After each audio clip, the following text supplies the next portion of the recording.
Assalamualaikum warahmatullahi wabarakatuh. Di sini saya akan mereview jurnal yang berjudul Analisa Klarifikasi Kualitas Mahasiswa Lulusan Berdasarkan Jalur Penerimaan Menggunakan Algoritma C4.5. Yang pertama pendahuluan. Berdasarkan standar akreditasi yang telah ditetapkan oleh Badan Akreditasi Nasional Perguruan Tinggi atau biasa disebut dengan BANPT, salah satu tolak ukur mutu perguruan tinggi yaitu kualitas mahasiswanya, di mana hal tersebut mempengaruhi angka efisiensi edukasi atau AEE suatu perguruan tinggi. Jalur masuk merupakan salah satu tolak ukur kualitas mahasiswa yang dijadikan sebagai sarana menjaring mahasiswa untuk studi di perguruan tinggi. Setiap jalur masuk di perguruan tinggi memiliki kualifikasi yang berbeda. Kualifikasi bertujuan untuk melihat kemampuan calon mahasiswa yang akan menjadi mahasiswa di perguruan tinggi tersebut. Universitas Lampung memiliki beberapa jalur masuk perkuliahan seperti Seleksi Nasional Masuk Perguruan Tinggi atau biasa disebut dengan SNMPTN, Seleksi Masuk Perguruan Tinggi atau SBMPTN, dan jalur lokal seperti ujian mandiri, advokasi, PMPAP. Jalur masuk yang dapat dikaji yaitu SNMPTN dan SBMPTN yang memiliki keterkaitan dalam proses masuk penerimaan mahasiswa baru, sehingga diperlukan data saintis dalam menganalisa data dalam jumlah besar dalam sistem yang ada di Universitas Lampung, sehingga dapat ditemukan pola dan algoritma guna mendapatkan informasi baru dengan memanfaatkan teknik data mining dan menggunakan tools dari sistem data mining untuk membantu mengolah dan menganalisa data dalam jumlah yang besar. Pada penelitian ini bertujuan untuk menerapkan teknik data mining dengan metode decision tree algoritma C4.5 dan memanfaatkan tools data mining RapidMiner 9.1 terhadap data yang ada untuk memperoleh informasi mengenai klasifikasi kualitas mahasiswa di Universitas Lampung berdasarkan jalur masuk SNMPTN dan SBMPTN sesuai dengan parameter kualitas mahasiswa dari BANPT, sehingga dapat digunakan sebagai rekomendasi terhadap peninjauan kembali metode jalur masuk penerimaan mahasiswa baru di Universitas Lampung. Penjelasannya yaitu di sini kita akan menjelaskan tentang apa-apa saja jalur yang dapat digunakan untuk masuk dalam suatu perguruan tinggi atau di suatu universitas.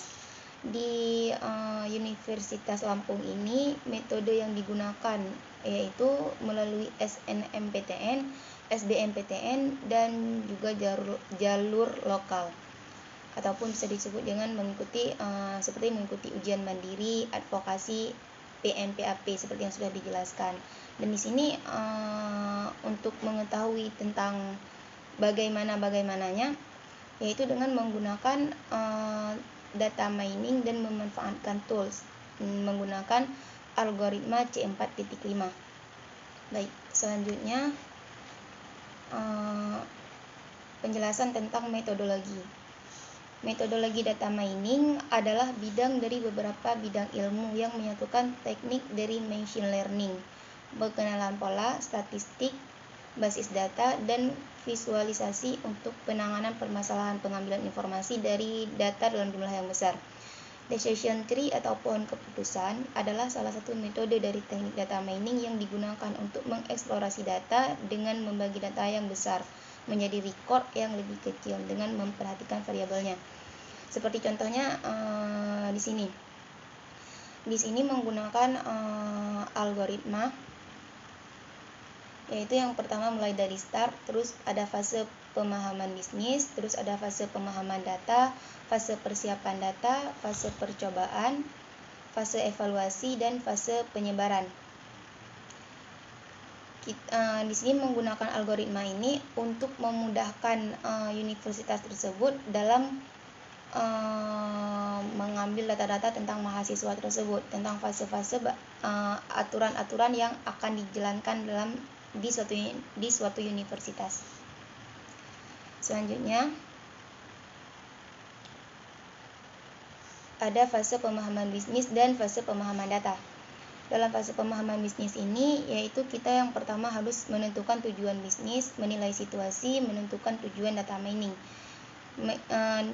fase pemahaman data bisnis ini merupakan fase-fase yang harus ada di suatu universitas yang bertujuan untuk supaya universitas tersebut dapat menjalankan fase-fase dalam menilai suatu data tentang mahasiswa dan mengatur jalurnya masuk mahasiswa tersebut. Nah, di fase pemahaman data ini kita harus mendeskripsikan data.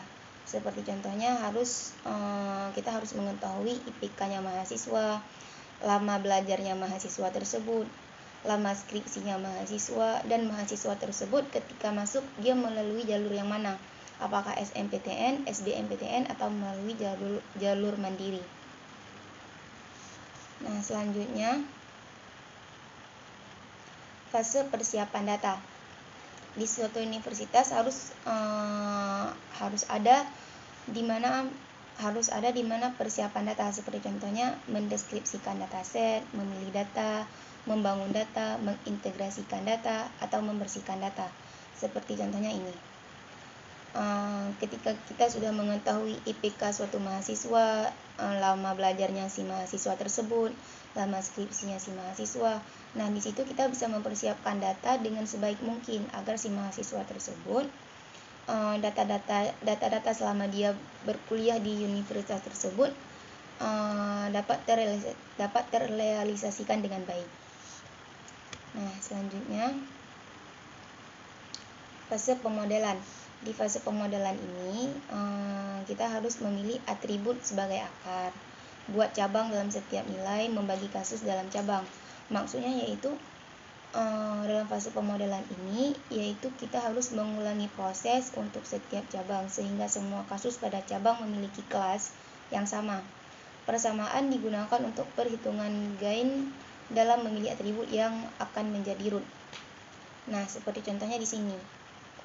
Di sini sudah ada atribut yang digunakan yaitu total lama skripsi, habis itu lama studi, IPK-nya berapa, dia masuknya melalui jalur apa.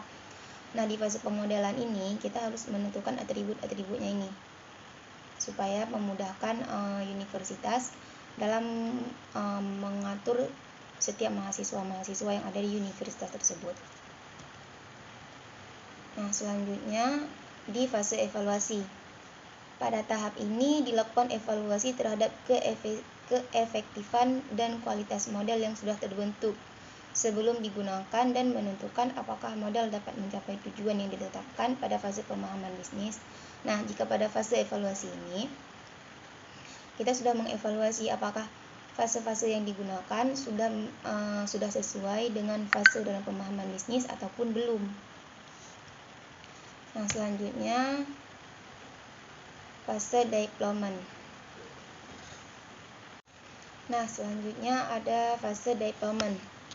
Pada fase deployment ini, pengetahuan atau informasi yang telah diperoleh akan dipresentasikan dalam bentuk laporan sehingga dapat diketahui atau dibaca oleh orang awam pada tahap ini. Pengetahuan atau informasi yang telah diperoleh akan dipresentasikan dalam bentuk laporan sehingga dapat diketahui atau dibaca oleh orang awam. Nah, seperti di sini. Nah, ketika seperti contohnya ini, kita harus menyusun data-data mahasiswa dalam suatu bentuk laporan agar mudah untuk dipahami. Nah, seperti contohnya kita membuat grafik seperti ini agar mudah untuk dipahami tentang setiap mahasiswa dari tahun ke tahun. Nah, selanjutnya yang terakhir kesimpulan yang dapat diambil dari hasil review saya yaitu hasil penelitian dapat disimpulkan bahwa mahasiswa lulusan dengan jalur masuk penerimaan SBMPTN lebih unggul kualitasnya dibandingkan dengan mahasiswa lulusan dengan jalur masuk SNPTN. Hasil pemodelan keputusan menggunakan algoritma CM4.5 didapatkan akurasi sebesar 97,46% dengan nilai error rate sebesar 0,98%. Pemodelan yang didapatkan memiliki nilai AUC sebesar 0,973 dengan nilai error rate sebesar 0,014 yang tergolong ke dalam excellent classification.